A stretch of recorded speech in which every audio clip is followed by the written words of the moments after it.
following announcement has been paid for by the Jackass Nation. Ladies and gentlemen, Joe and Anthony Russo. Hello, Comic-Con. Wait, before we get started, I just wanted to ask who in this crowd, after this panel, is going to storm Area 51 with us?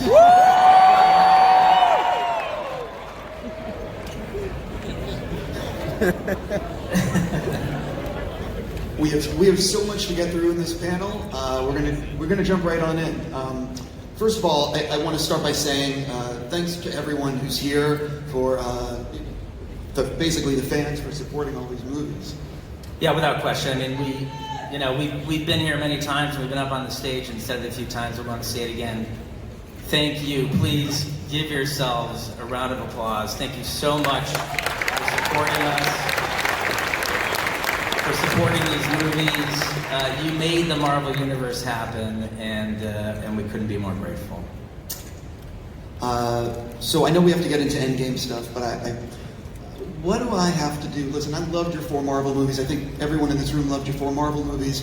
What do I have to do, and what do all of us in this room have to do to sort of get you to come back in a few years and direct Secret Wars? I mean, you twist my arm.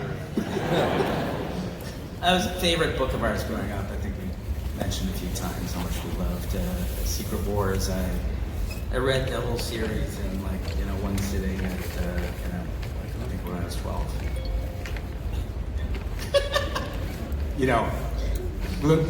Our run at Marvel was among the best creative times we've ever had. So we would love to work with Marvel again, and maybe at some point in the future that makes sense, and maybe it's on Secret Wars. So I know again we have to move into Endgame, but do you envision Secret Wars as a 2-parter or a 3-parter? You really like Secret Wars, don't you? I don't know. That could be a 6-parter. It was a big book. Sure. Again, I know we have to move into Endgame, but do you think that Beyonder should be a part of the Secret Wars movie? Or do you think it could be something from the newly acquired Fox titles? Why don't we just get Marcus and McFeely back out here and really dig into it? You guys up for a story-breaking session on Secret Wars?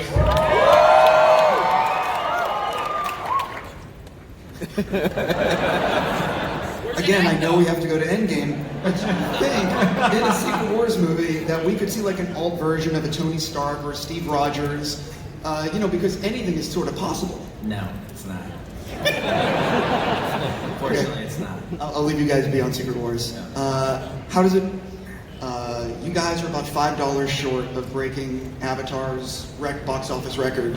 How does it feel to be that close? I mean, it's shocking. Yeah, it's shocking. Yeah. I mean, look, again, it goes back to the fans, the fact that people have responded to Endgame in this way, been following these characters for so many years now, and these stories for so many years. I mean, I think it's a cathartic experience for all of us to see it get to this point in the storytelling, and you saw that show up in terms of how the movie played globally. So it's a big thrill. James Cameron has always been an idol of ours. He's sort of fed our passion for filmmaking from the beginning, and so to be so close to one of his great films is really special. Yeah. I'm curious. You guys, listen. I've been with you guys a number of times, and you don't fight. You guys are like simpatico. But what was the last big fight you guys had, and why? I think we got to go all the way back to. Are we getting Mexican or Indian for lunch today? I think that was a pretty big fight. I don't know. I'm trying to think of our last big fight. Was it about the length of Captain Marvel's hair? Was that the big fight? I don't know. Was that a real fight? No, it was a discussion. It was a long discussion. Maybe a several-month discussion, but yeah, that's and I think it's still a discussion. I mean, to be fair, our process is, we sort of have this Socratic dialogue between ourselves. It's just point, counterpoint, point, counterpoint, point, counterpoint. That's kind of how we saw through all of our issues. So you can look at our entire collaboration as one long argument.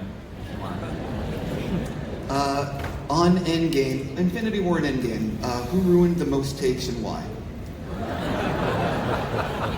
I mean, that's like a very close race, I think, between, who did you say, Mackie and Ruffalo? Yeah, for different reasons. Ruffalo does it because he sort of gets kind of lost in his performance, and Mackie does it because he gets lost outside of his performance. Mackie likes make a lot of jokes on set.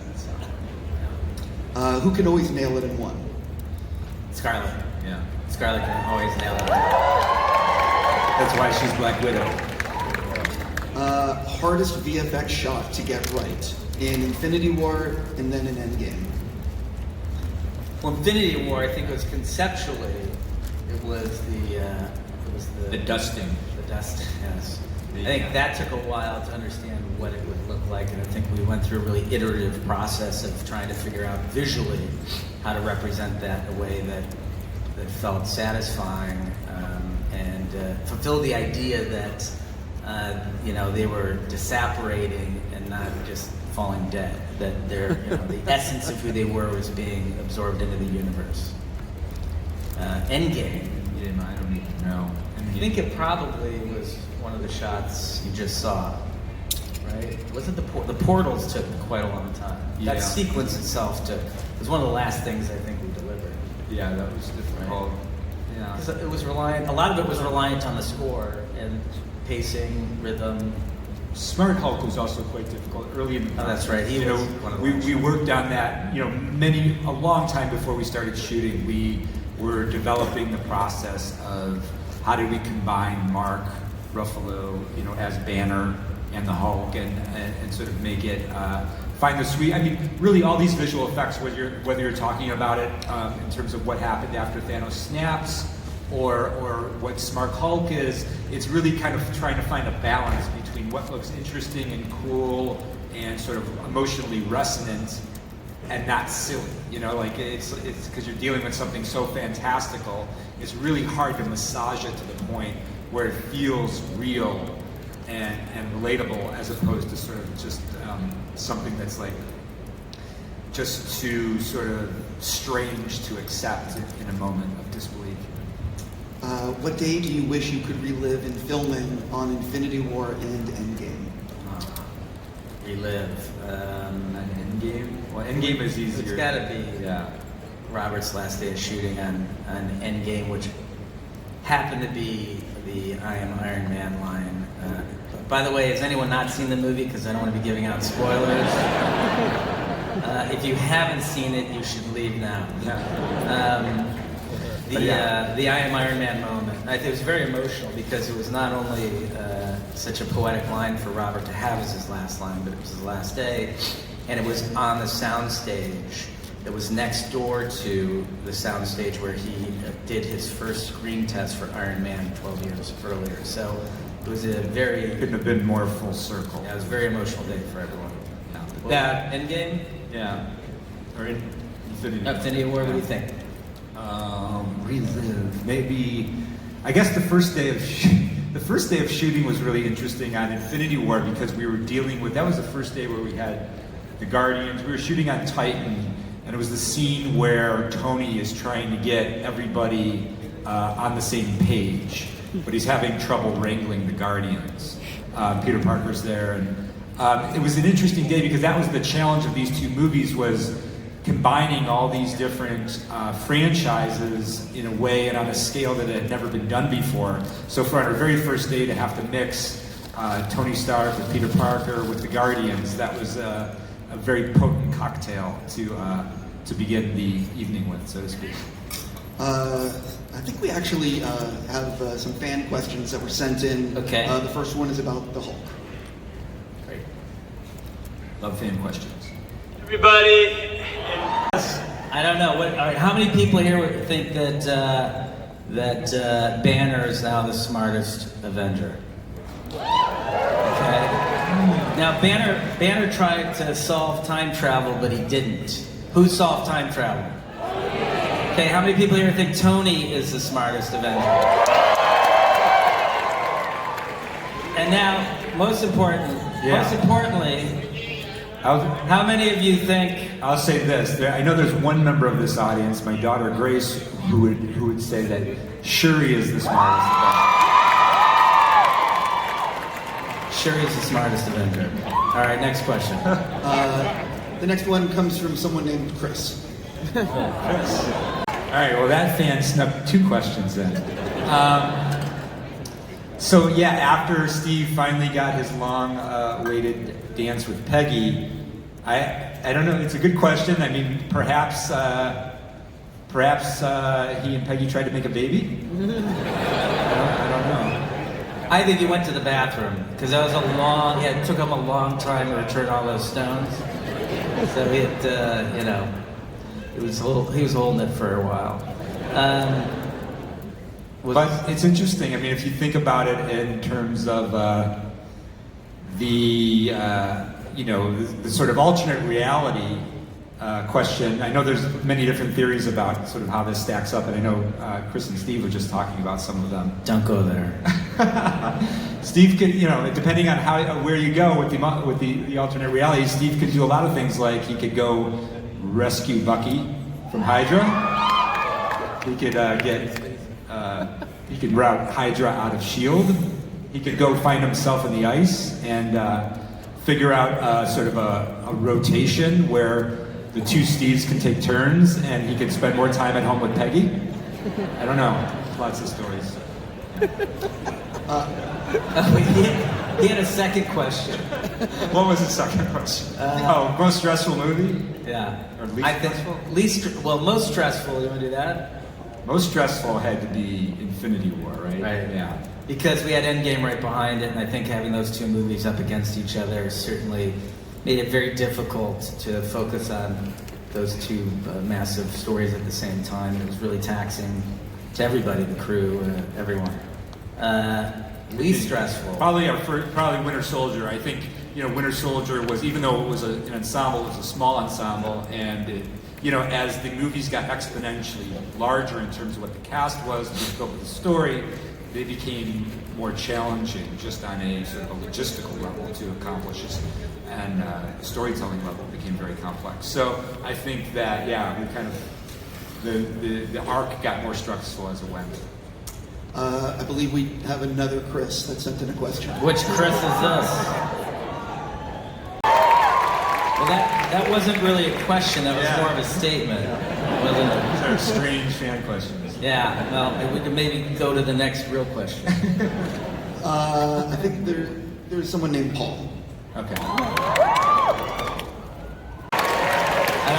We're not even gonna touch this one. I'm gonna make you guys answer this one. All right, that's America's ass. Hemsworth. Pratt. Evans.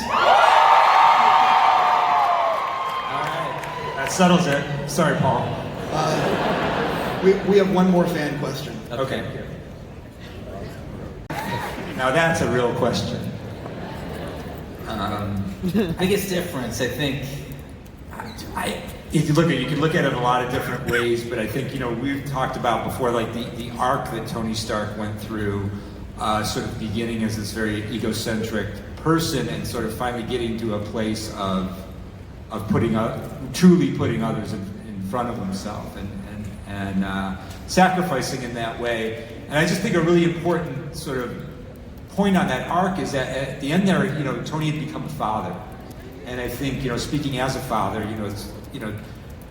there's something that happens to you when you reach that point in life, if you reach that point in life where you are sort of suddenly aware that others have your job in the universe is to sort of truly serve others in a way that is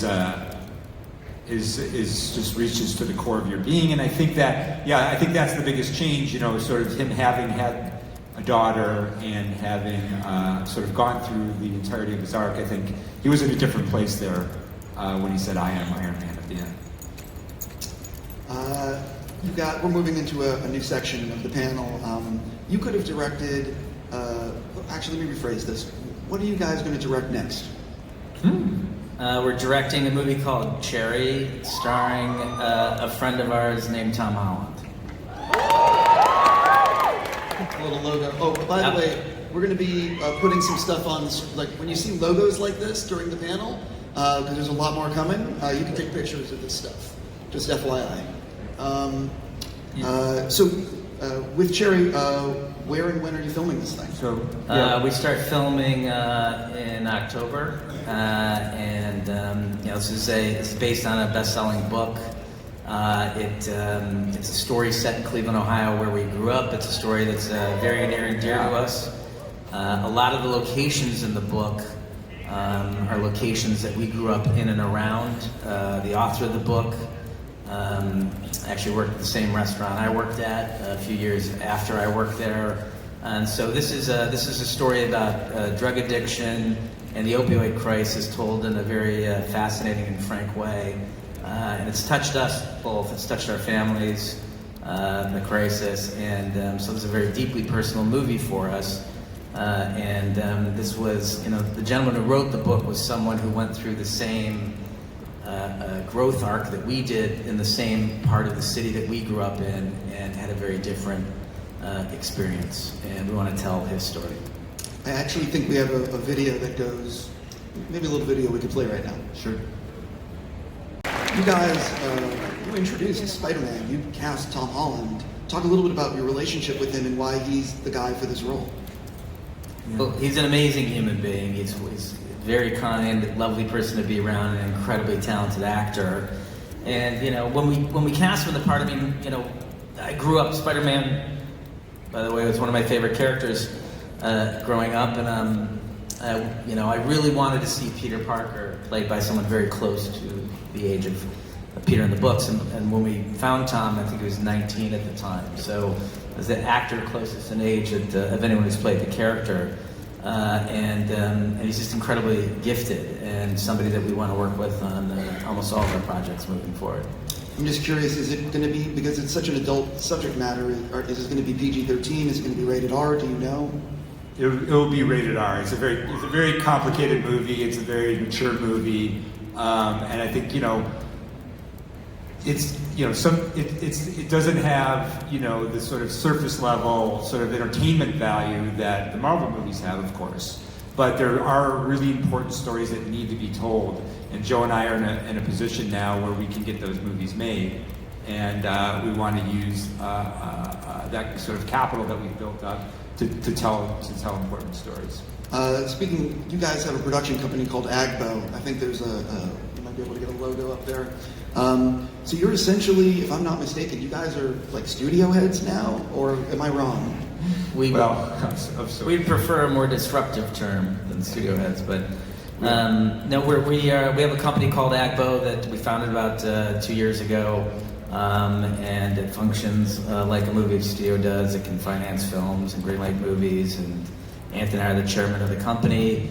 And really the idea for the company came about through our process with Marcus McFeely while making 4 Marvel films that we worked on together.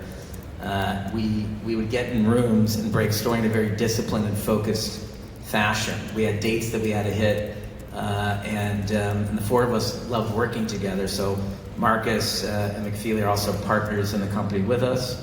And it's a storyteller's studio is what we call it, because we like to collaborate with everyone who comes in to work with us the same way that the 4 of us collaborated on all those films. And also, Steven Soderbergh discovered my brother and I well over 20 years ago, and he held the door open for us to get into the business. And now we want to use Agbo to hold the door open for other young filmmakers to get into the business. Another Avenger, if you will, that you worked with.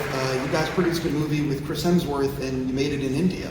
That's right. Yeah, you'll see the pattern with Agbo. We always envisioned Agbo as an artist's collective, and Joe and I work as a team. So the process of collaboration is at the center of everything we do every day, and we love to just keep expanding that circle. And we've encountered so many wonderful collaborators over the years. We've been able to bring many of them forward, like Chris Marcus and Steve McFeely, like Tom and now Chris Hemsworth. forward into Agbo in ways to sort of to give us all new opportunities to tell fresh stories. We're running a little long, so Okay. I want to ask you about Sam Hargrave. Speed round. Right, Yeah. Sam Hargrave directed the project. He has a crazy story with you guys, and I think there's a photo of him on set. If we could show it, but could you briefly talk about Sam? Yeah, Sam is another example of the expanding circle of That's not Sam collaborators. Hargrave. That's Sam Hargrave. This is Sam. Guess which one's Sam? So Sam started as Captain America's stunt double on Winter Soldier. That's where we met him for the first time, and he was an amazing stunt double, obviously. And on Civil War, we asked him to become elevate to the stunt coordinator. Then he started directing some second unit scenes for us as well. And finally, on this movie, he is the full-on director. And so him and Chris are sort of two of the people from our history that are now working together on this film. Moving into another chapter of this panel, and we're going to be jumping into 21 Bridges. Yeah. You basically continuing in the tradition of like this artistic collective, if you will, at your company. You recently worked with Chadwick Boseman again. That's right. Yeah.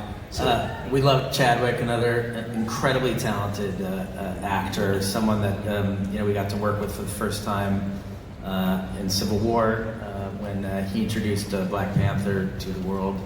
Anth and I grew up loving genre movies, elevated genre movies that had something to say beyond the genre, either thematically or metaphorically or socially.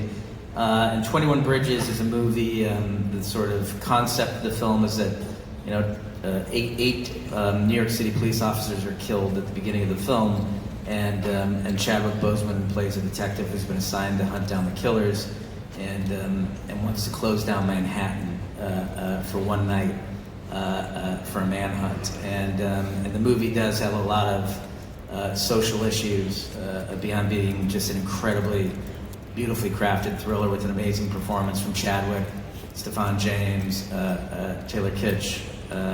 I think it's one we're very proud of. Yeah. So there are 21 bridges in and out of Manhattan. That's where the title comes from. I actually think we have a little video. All right. And stuff, and I think you're going to be announcing some stuff that people haven't seen. So you can take some pictures. By the way, Chadwick is incredible in that movie. But sorry, go ahead.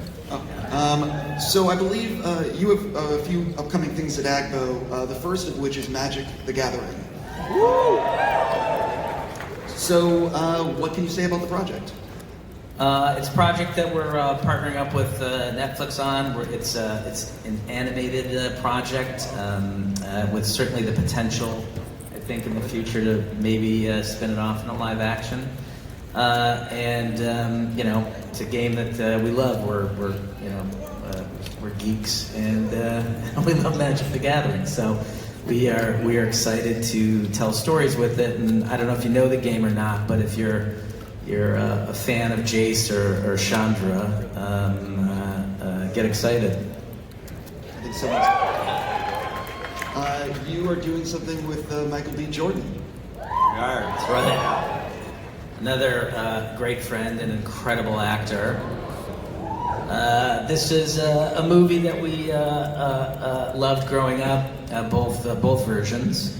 And the Steve McQueen version, the Pierce Brosnan version, and we are going to bring our own spin to it as producers. We have Matt Carnahan writing the script right now, is one of the best, we think one of the best writers in the business, and we have a brand new take on it. We couldn't be more excited to be working on that movie with Michael.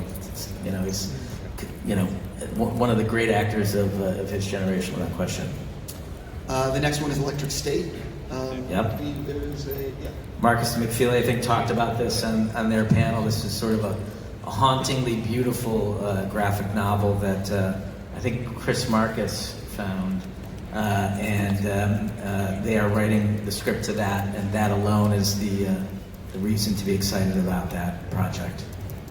I believe the next one is something that you have not announced yet. No, we haven't talked about this, and this is a favorite comic book of mine growing up. I have issue number 1 in a box in my closet. And I don't know if it's sort of a cult indie hit. I don't know if does anyone here know Grimjack? It's an incredible story, and It's a deep cut. yes, it is a deep cut. And we're excited about bringing that one to life. I was going to say that I knew that was coming, and I walked around Comic-Con Wednesday night looking for back issues, thinking I could get a jump on this, and it's impossible to find on the convention floor. So if you do find it, please get me a copy. Nice. The next one, when I heard, why don't you reveal what the next one is? Okay. Well, this was perhaps our favorite cartoon growing up. Yeah, as you can see, we love this show, and I used to race home from school every day just to watch this at 4 o'clock. I think maybe you can tell we're slowly hunting down all of our favorite IP from our childhood, and we're going to convert them into stories that we're excited about. So we got our hands on Battle of the Planets. Yeah. When I learned that they got it, I let out a holy F because it meant so much to me. But I have to ask with Battle of the Planets, with Grimjack, are either of those things you could direct, or is this producing stuff? We're producing Grimjack. Yeah. Does that mean you could direct Battle of the Planets? We'll see. Maybe. Yeah. We'll see. Is Battle of the Planets live action or animation? If we were to do it, it would be live action. Meaning, if you were to direct it.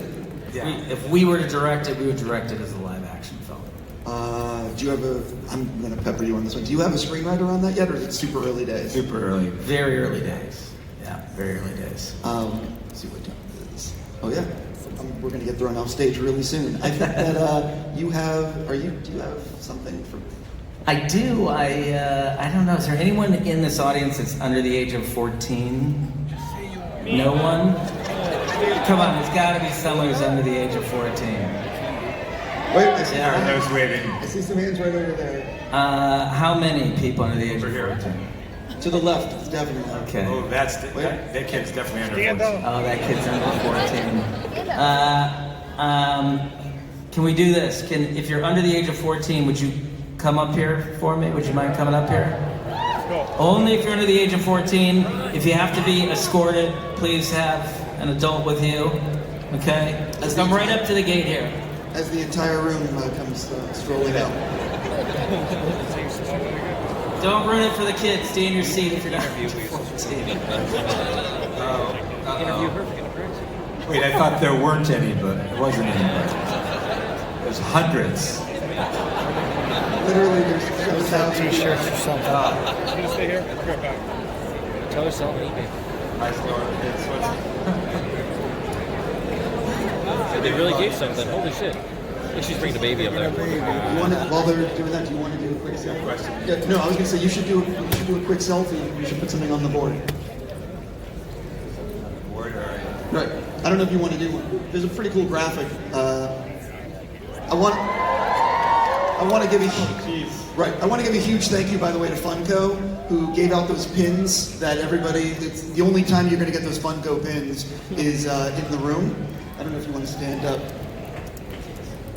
That's cool. She got hopefully get some of myself.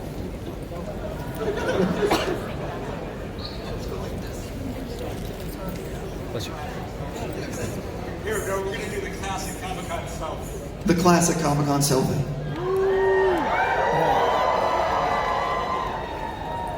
All right.